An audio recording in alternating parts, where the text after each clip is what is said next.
जिन रास्ते पर आपको कठिनाई नहीं होती है, निसंदेह वो सफलता का रास्ता हो ही नहीं सकता। वक्त जो है ना, बहुत ईगो वाला आदमी होता है। वक्त, समय जिसको कहा जाता है, बहुत ईगो वाला है। वो सीधा कहता है तुम मुझे बर्बाद कर दे, कसम खाते हैं तुमको बर्बाद कर देंगे। सरस्वती है तो लक्ष्मी को मजबूरन आना पड़ेगा, लेकिन अगर लक्ष्मी है सरस्वती नहीं है तो सोने की लंका भी बर्बाद हो सकती है।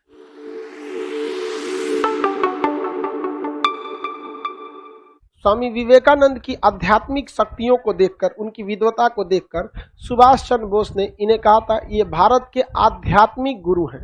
धार्मिक लोगों को भी ये सोचना चाहिए, जो भी धार्मिक है, चाहे वो मुस्लिम में हो, हिंदू में हो, सिख, जैन में, उन्हें सोचना चाहिए कि उनकी बातों को लोग आंख बंद करके बिलीव कर लेते हैं। ये उनका सबसे बड़ा प्लस पॉइंट है। तो इसको उन लोगों को सोचना चाहिए कि इसे किस तरह से हम लोगों के सदुपयोग में लिया जा सके। स्वामी विवेकानंद इस चीज को बहुत भली भांति समझते थे। वो ये उलझन में नहीं पड़ना चाहते थे कि लोग केवल धर्म के पीछे पड़े। स्वामी विवेकानंद के आप 90% उपदेशों को देखेंगे जो सामान्य जीवन में उतारने लायक। हाँ, अब के चलो स्वर्ग में ऐसी घटनाएं होंगी, बैकुंठ धाम ये होता है, कृष्ण भगवान के ये अवतार, भैया वो हर जगह लिखल है, नहीं लिखा है। लेकिन इनके उपदेश, धार्मिक व्यक्ति थे लेकिन इनके उपदेश समाज सुधार के लिए बहुत जरूरी थे। वरना अगर केवल धार्मिक उपदेश में रह जाएंगे ना तो केवल धार्मिक लोग आपको फॉलो करेंगे, जबकि स्वामी विवेकानंद के साथ ऐसा है नहीं, उन्हें हर तरह के लोग फॉलो करते हैं। उनके बहुत सारे उपदेश है, जिन रास्ते पर आपको कठिनाई नहीं होती है, निसंदेह वो सफलता का रास्ता हो ही नहीं सकता।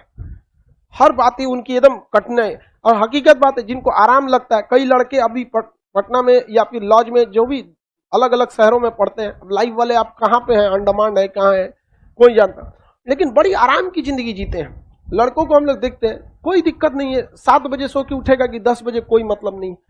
तो जो आराम की लाइफ जीते हैं, कोई दिक्कत नहीं है आपको खामियाजा भुगतना पड़ेगा। वक्त जो है ना, बहुत ईगो वाला आदमी होता है। वक्त, समय जिसको कहा जाता है, बहुत ईगो वाला है। वो सीधा कहता है तुम मुझे बर्बाद कर दे, कसम खाते हैं तुमको बर्बाद कर देंगे। आप बर्बाद कीजिए वक्त, कसम खाता है, वो गारंटी देता है बर्बाद कर देगा आपको। आप बचाइए वक्त को, वो आपको बचा लेगा। आप पैसा बर्बाद कीजिए, पैसा आपको बर्बाद कर देगा। तो देखिए, पैसा वैसा अलग चीज होता है, ये सेकेंडरी चीज होता है। समय का सदुपयोग कीजिए। लक्ष्मी के पीछे कभी नहीं भागना चाहिए, सरस्वती के पीछे। सरस्वती है तो लक्ष्मी को मजबूरन आना पड़ेगा, लेकिन अगर लक्ष्मी है सरस्वती नहीं है तो सोने की लंका भी बर्बाद हो सकती है। तो नोट गिनने वाले का कितना वैल्यू होता है यहाँ पर। तो ये धार्मिक व्यक्ति थे, नो डाउट, गर्व से बोलो हम हिंदू हैं, लेकिन ऐसा नहीं कि केवल वही उपदेश दिया, उन्होंने सामाजिक उपदेश बहुत दिया।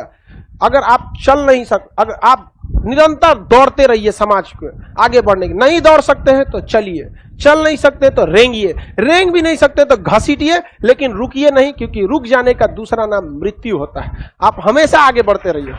ये उपदेश उनके। अब इतिहास जो होता है ना, इतिहास बहुत बड़ी चीज होती है, जल्दी किसी को जगह नहीं देता है। आपको यहाँ पे किसी को नहीं, एक से एक धार्मिक लोग आए, इतिहास को ना जगह दिया, इन लोग को नहीं देता है। समाज में एक बहुत बड़ा उत्थान लाना चाहते थे। बहुत ही कम उम्र में स्वामी विवेकानंद का देहांत हो गया, लेकिन इनके विचारधाराएं आज भी जीवित है सबके बता। तो आप सब निरंतर प्रयास करते रहेंगे इस देश को बढ़ाने के लिए। उस समय भारत की गिनती बकलोलों के तौर पे की जाती थी, गुलाम थे हम लोग। 1893 में धर्म सम्मेलन में भाग लिया गया और स्वामी विवेकानंद साधु का रूप लेके, खड़ाऊ पहन के, और एगो बिना सिला हुआ कपड़ा, जो बिना सिला कपड़ा होता है ना, धार्मिक लोग जो होते हैं, चाहे हिंदू धर्म के लोग चाहे मुस्लिम धर्म के लोग, जब वो धार्मिक जाते हैं तो सिला हुआ कपड़ा नहीं पहनते वो लोग।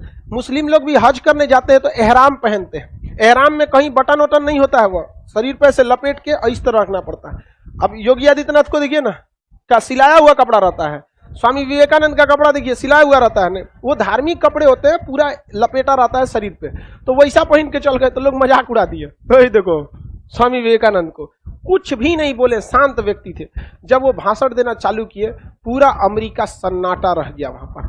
और जो भाषण की टाइमिंग थी उससे 8 गुना ज्यादा भाषण दिए। लोगों को एहसास नहीं हुआ कि कितने लोगों के भाषण का समय चला गया। वो गहराइयां थी उन बात में। लोगों को लगा हिंदी में बोलेंगे, ट्रांसलेट करके समझेंगे। अरे वो हिंदी बोलने वाले आदमी है, फराटेदार अंग्रेजी बोले, पूरा अंग्रेजी हिल गया सब वहां पर। और इंग्लिश भारतीयों की बहुत बेहतरीन होती है, वो बोलते हैं तो समझ में आता है। हाउ दुर्गा बोलते हाउ यू, हाउ यू, अरे सीधा बोलना हाउ आर यू बोल के आधा मुंह में रख लेता है। थियोसॉफिकल सोसाइटी देखते हैं 1875 की। थियोसॉफिकल सोसाइटी बहुत बेहतरीन थी। अंग्रेजों की कुछ सोसाइटी में इस सोसाइटी को आप अच्छे से नमन कर सकते हैं। यह सोसाइटी कहती थी कि हमें धर्म से ऊपर उठकर यह देखना चाहिए कि किस जगह पर कैसी संस्कृति है। देखिए, धर्म अलग चीज होता है, संस्कृति अलग चीज होती है। संस्कृति जीवन जीने का एक तरीका होता है। जैसे भारत में भी भारत की संस्कृति अलग है। हमारे यहाँ किसी को बहुत से बहुत कठोर सजा देगा समाज, 4-5 झापड़ मार देगा, 2-4 लाठी मार देगा। यहाँ पर सर काटकर अफगान की संस्कृति तहत जेसीबी से कोई नहीं घुमाएगा। यहाँ पर कभी घुमाएगा कोई? अरे वहां के राष्ट्रपति नसीरुल्लाह थे, बहुत अमरुल्लाह साले तो अभी है ना जी, उस समय नजीबुल्लाह, 1996 की बात कर, नजीबुल्लाह राष्ट्रपति थे। राष्ट्रपति भवन से खींच के उनको नंगा करके काट काट के मारा था सर, जेसीबी में ऐसे टहलाया था सर, घुमा के ऐसे क्रेन से नजीबुल्लाह को। क्या भारत की संस्कृति है ऐसी? कितना भी दुश्मनी है, मान के चलिए ढेर दुश्मनी है तो मर्डरों कर देगा। उसके बाद अरे नाथूराम गोडसे गांधी जी को मारने से पहले प्रणाम किया था, इससे जब प्रणाम कर रहा था मार कह दिया। यो गलत है। तो हम लोग के इसने कहा कि हर देश की कुछ अच्छी संस्कृति भी है और कुछ खराब संस्कृति भी है। हमारे यहाँ भी बहुत सारी संस्कृतियां बहुत अच्छी थी, हमारे यहाँ कुछ प्रथाएं बहुत खराब थी। तो थियोसॉफिकल सोसाइटी कह रहा था कि पूरी दुनिया की थिंकिंग लीजिए और हर जगह की अच्छी चीजों को, वहां की संस्कृति को, वहां की सोसाइटी को, वहां सभ्यता को बचाइए, वहां के लोगों को पढ़ाइए कि ये आपकी संस्कृति कैसी थी। तो ये पूरी दुनिया में इसके ब्रांच खोले गए थियोसॉफिकल सोसाइटी के। और थियोसॉफिकल सोसाइटी जो था उसमें अलग अलग देशों से लोगों को भरा किया गया और लोगों में ये क्या देते थे? शिक्षा देते थे, उनकी संस्कृति को बताते थे कि भाई आप ऐसा काम मत कीजिए, ये सही है, ये गलत है। समझ आ गया कि नहीं आ गया? किसी को कोई दिक्कत? इस थियोसॉफिकल सोसाइटी की एक सदस्य थी जिसका जो आयरलैंड की थी, नाम था एनी बेसेंट। एनी बेसेंट को थियोसॉफिकल सोसाइटी का एक मेंबर बना के कहां भेजा गया? भारत। वो भारत की संस्कृति से बहुत ही प्रभावित हुई थी। और मद्रास के पास अडियार नाम का एक जगह है। मद्रास के पास कौन जगह है? अडियार। मद्रास के बाद अडियार। अडियार में भारत थियोसॉफिकल सोसाइटी की जो भारत में शाखा खोली गई उसका मुख्यालय कहां था? अडियार। कहां था उसका मुख्यालय? अडियार। तो थियोसॉफिकल सोसाइटी जो कहां था? कनाडा से मैडम ब्लावाटस्की और कर्नल ऑलकॉट ने खोला। उसकी एक शाखा मद्रास में खोली गई। मद्रास के कहां खोली गई? अडियार। यहां पर एक सदस्य बन के कौन आई? Annie Besant. ये यहाँ के लोगों से बहुत प्रभावित हुई।